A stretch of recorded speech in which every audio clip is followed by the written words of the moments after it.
Hello प्यारे दर्शकों, आइए जानते हैं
गीताओं को स्वागत किया। विशाल मंच पर भगवान शिव का धनुष रखा था, जिसे देखकर वहां उपस्थित हर व्यक्ति का मन आश्चर्य और सम्मान से भर गया। राजा जनक ने सभा को संबोधित करते हुए कहा, यह धनुष भगवान शिव का प्रतीक है। इसे उठाने के लिए न केवल बल बल्कि धैर्य और धर्म की आवश्यकता है। जो भी इस परीक्षा में सफल होगा वह मेरी पुत्री सीता से विवाह करेगा। एक एक करके राजा और महाराजा शिव धनुष के पास आए। उनमें से कुछ ने इसे उठाने का प्रयास किया, लेकिन धनुष अपनी जगह से हिला तक नहीं। कुछ राजा तो धनुष को देखकर ही पीछे हट गए। सभा में धीरे धीरे एक निराश का माहौल बनने लगा। राजा जनक, जो अपनी पुत्री के लिए सबसे योग्य वर की तलाश में थे, चिंतित हो गए। उन्होंने आकाश की ओर देखकर कहा, क्या पृथ्वी पर ऐसा कोई भी नहीं जो मेरी पुत्री के योग्य हो? सभा में उपस्थित ऋषि विश्वामित्र, जो भगवान राम और लक्ष्मण को लेकर वहां आए थे, यह सब देख रहे थे। उन्होंने राम की ओर देखा और आदेश दिया, राम, यह समय तुम्हारी परीक्षा का है। आगे बढ़ो और इस चुनौती को स्वीकार करो। राम, जो अपनी विनम्रता और मर्यादा के लिए विख्यात थे, ऋषि का आदेश सुनकर उठे। उन्होंने बड़े ही शांत और दृढ़ भाव से धनुष की ओर कदम बढ़ाए। सभा में सबकी नजरें राम पर टिक गईं। जब धनुष टूट गया तो राजा जनक की खुशी का ठिकाना नहीं रहा। उन्होंने सीता को बुलाया और कहा, पुत्री, यह वही वीर है जिसे भगवान ने तुम्हारे लिए चुना है। अब उन्हें अपना जीवन साथी स्वीकार करो। सीता, जो राम की गुण, शील और पराक्रम से पहले ही प्रभावित थी, ने अपने हाथों में वरमाला ली। राम के पास जाकर उन्होंने वह वरमाला उनके गले में डाल दी। यह दृश्य इतना पवित्र और अद्भुत था कि वहां उपस्थित सभी लोग भाव विभोर हो गए। यह केवल दो आत्माओं का मिलन नहीं था, बल्कि धर्म, प्रेम और सत्य की विजय थी। सीता का स्वयंवर केवल एक विवाह की कथा नहीं थी, यह धर्म, साहस और प्रेम की विजय थी। राम ने साबित किया कि सच्चा वीर वही है जो शक्ति और विनम्रता का आदर्श प्रस्तुत करे। यह कथा हमें सिखाती है कि सच्चा प्रेम और धर्म हमेशा विजयी होता है। मिलते हैं अगली वीडियो में, तब तक के लिए धन्यवाद। हेलो प्यारे दर्शकों, आज की कहानी में हम कैकेयी के वरदान और राम के वनवास की कथा जानेंगे। अयोध्या नगरी में चारों ओर खुशियों का माहौल था। महाराज दशरथ ने यह घोषणा की थी कि वे अपने सबसे बड़े पुत्र श्री राम को अयोध्या का राजा बनाएंगे। यह खबर सुनकर प्रजा आनंद से झूम उठी। महारानी कैकेयी, जो महाराजा दशरथ की सबसे प्रिय पत्नी थी, अपने महल में आराम कर रही थी।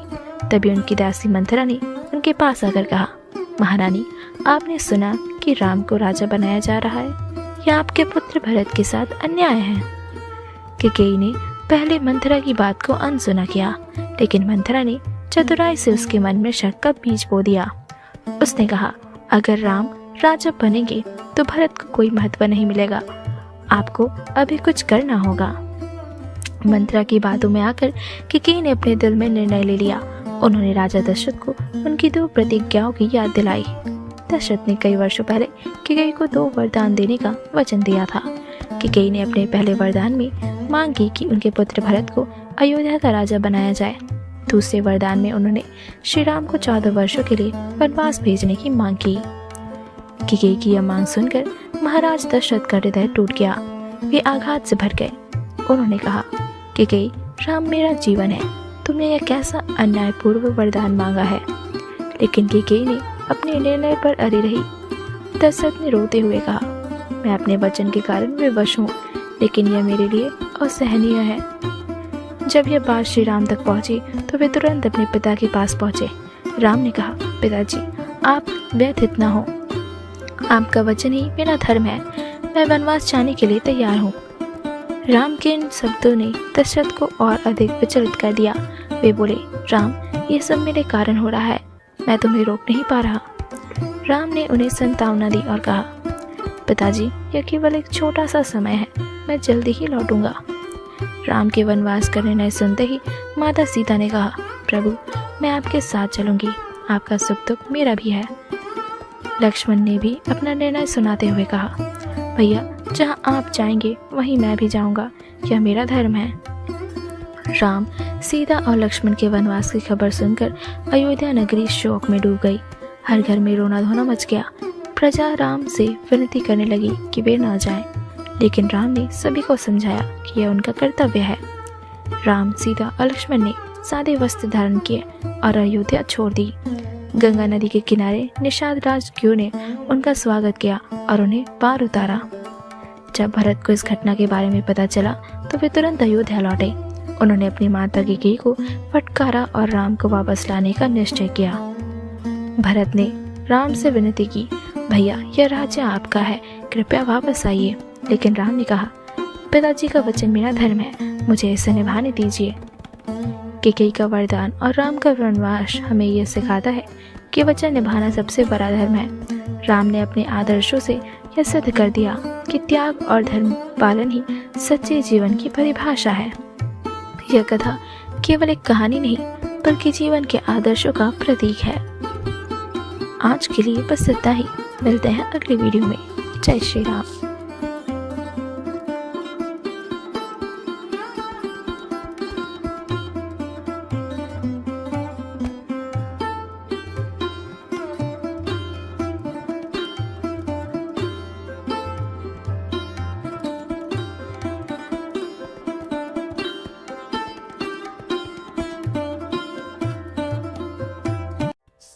हेलो प्यारे दर्शकों, आज की कहानी में हम भरत की तपस्या की कथा जानेंगे। राम, सीता और लक्ष्मण के वनवास पर जाने के बाद अयोध्या का राजभार भरत को सौंप दिया गया। लेकिन भरत के लिए यह राज्यभार केवल एक जिम्मेदारी नहीं, बल्कि त्याग और तपस्या का प्रतीक बन गया।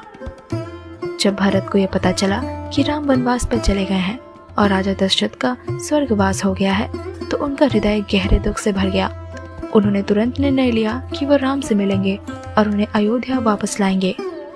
भरत अपने भाइयों शत्रुघ्न, गुरु वशिष्ठ और अयोध्या के नागरिकों के साथ चित्रकूट पहुंचे। चित्रकूट में भरत ने राम के चरणों में गिरकर कहा, भैया, ये अयोध्या आपका है, मैं इस सिंहासन का अधिकारी नहीं हूँ, कृपया वापस चलिए और अयोध्या का राज्य संभालिए। राम ने भरत को समझाते हुए कहा, प्यारे भाई, यह पिता की आज्ञा है, हमें धर्म का पालन करना चाहिए। मैं 14 वर्षों का वनवास पूरा करके ही अयोध्या लौट सकता हूँ। राम के इन वचनों को सुनकर भरत का हृदय और भी व्यथित हो गया। उन्होंने कहा, भैया, यदि आप वापस नहीं आ सकते तो कृपया अपनी चरण पादुका मुझे दे दीजिए। मैं उन्हें अयोध्या के सिंहासन पर रखकर राज्य का संचालन करूंगा। मैं स्वयं को केवल आपका सेवक मानकर काम करूंगा। राम ने भरत के इस त्याग और भक्ति को देखकर अपनी चरण पादुका उन्हें दी। उन्होंने कहा, भरत, तुम्हारा यह प्रेम और त्याग मुझे प्रेरित करता है। तुमने सच्चे भाई और राजा का कर्तव्य निभाया है। भरत राम की चरण पादुका लेकर अयोध्या लौटे, लेकिन उन्होंने महल में प्रवेश नहीं किया। उन्होंने नंदी ग्राम में एक कुटिया बनाई और वहां तपस्वी का जीवन अपनाया। भरत ने कहा, मैं राम भैया की चरण पादुका को अयोध्या के सिंहासन पर विराजमान करूंगा। यह राज्य राम का है, मैं केवल उनके प्रतिनिधि के रूप में काम करूंगा। भरत ने राजसी वस्त्र त्याग किए और साधारण कपड़े धारण किए। उन्होंने स्वयं को तपस्या और प्रजा की सेवा में समर्पित कर दिया। उनका जीवन सादगी, त्याग और धर्म का प्रतीक बन गया। भरत ने नंदीग्राम में रहते हुए तपस्वी का जीवन अपनाया। वह हर दिन राम की चरण पादुका की पूजा करते और प्रजा के कल्याण के लिए काम करते। भरत ने कहा, जब तक राम भैया वापस नहीं लौटेंगे, मैं राजमहल में प्रवेश नहीं करूंगा और न ही राजसी सुख सुविधाओं का उपयोग करूंगा। भरत ने कठिन तपस्या करते हुए हर पल राम का ध्यान दिया। वह सुबह सुबह गंगा के तट पर जाकर स्नान करते और राम के नाम का जप करते। उनका हर कार्य राम के प्रति समर्पित था। भरत के इस त्याग और तपस्या ने अयोध्या की प्रजा का हृदय जीत लिया। नागरिकों ने कहा, भरत ने यह साबित कर दिया कि वह सच्चे धर्म और त्याग का पालन करते हैं। उनका प्रेम और समर्पण राम के प्रति अद्वितीय है। भरत ने प्रजा से कहा, यह राज्य राम भैया का है, मैं केवल उनका सेवक हूँ। जब तक वो वापस नहीं लौटेंगे, मैं इस राज्य को उनकी चरण पादुका के आदेश पर चलाऊंगा। भरत की तपस्या और त्याग ने यह साबित कर दिया कि वह न केवल राम के प्रति एक आदर्श भाई है, बल्कि वह सच्चे धर्म और कर्तव्य का पालन करने वाले व्यक्ति हैं।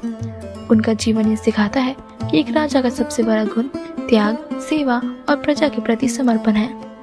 भरत की तपस्या की यह कथा हमें सिखाती है कि सच्चा प्रेम और कर्तव्य स्वार्थ से परे होता है। भरत ने अपने जीवन को राम के चरणों में समर्पित कर दिया और यह साबित किया कि धर्म और त्याग ही जीवन के सबसे बड़े मूल्य हैं। मिलते हैं अगली वीडियो में, तब तक के लिए धन्यवाद। जय श्री राम।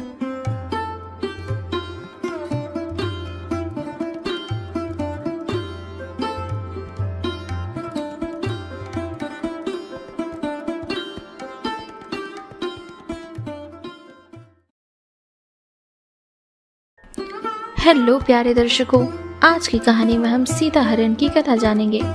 राम, सीता और लक्ष्मण राजा दशरथ के आदेश अनुसार 14 वर्षों के वनवास में दंडक वन में रह रहे थे।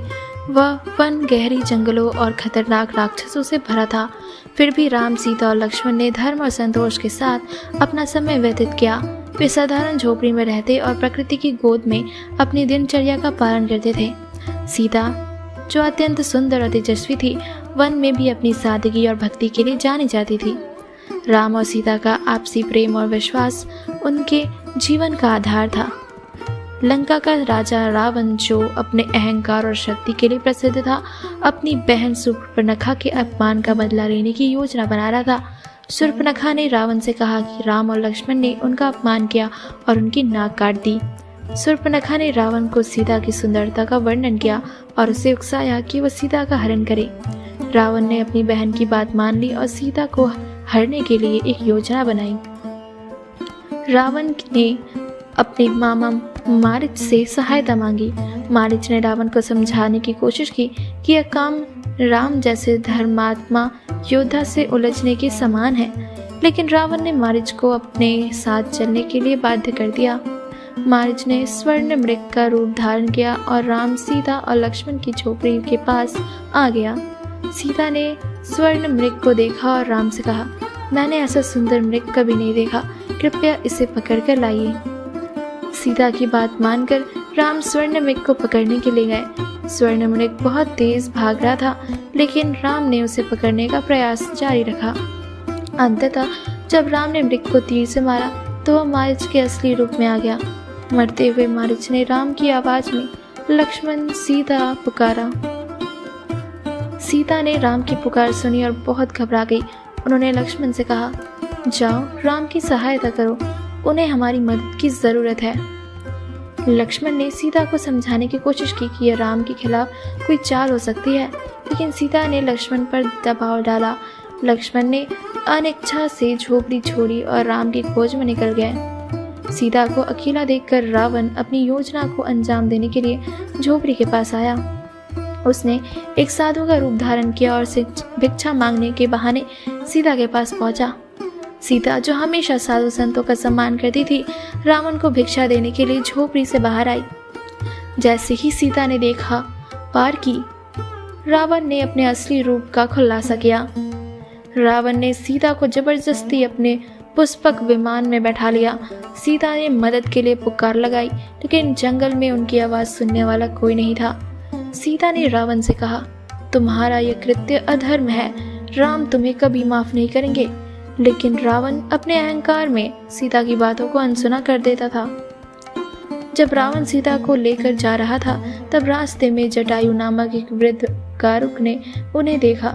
जटायु ने सीता की रक्षा के लिए रावण से लड़ाई की। जटायु ने बहादुरी से रावण के पुष्पक विमान को रोकने की कोशिश की, लेकिन रावण ने जटायु को बुरी तरह घायल कर दिया। जटायु ने अपने प्राणों की चिंता किए बिना सीता को बचाने का प्रयास किया, लेकिन वह असफल हो गए।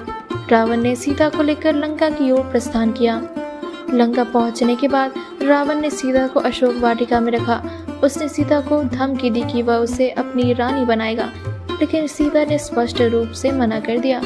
उन्होंने कहा, तुम मुझे अपने बल से हर सकते हो, लेकिन मेरे मन और आत्मा पर अधिकार नहीं कर सकते। राम और लक्ष्मण जब वापस झोपड़ी में लौटे तो उन्होंने सीता को वहां न पाकर चिंता में पड़ गए। उन्होंने सीता की खोज शुरू की। रास्ते में उन्हें घायल जटायु मिला, जिसने अपनी आखिरी सांसों में रावण के सीता का हरण करने की बात बताई। राम और लक्ष्मण ने जटायु का अंतिम संस्कार किया और सीता को खोजने की प्रतिज्ञा ली। सीता हरण की कहानी हमें सिखाती है कि अधर्म और अहंकार का अंत निश्चित है। यह कथा धर्म और सत्य के मार्ग पर चलने का संदेश देती है। सीता का धैर्य, राम का प्रेम और लक्ष्मण की निष्ठा इस कहानी को अमर बनाते हैं। आज के लिए बस इतना ही। मिलते हैं अगली वीडियो में।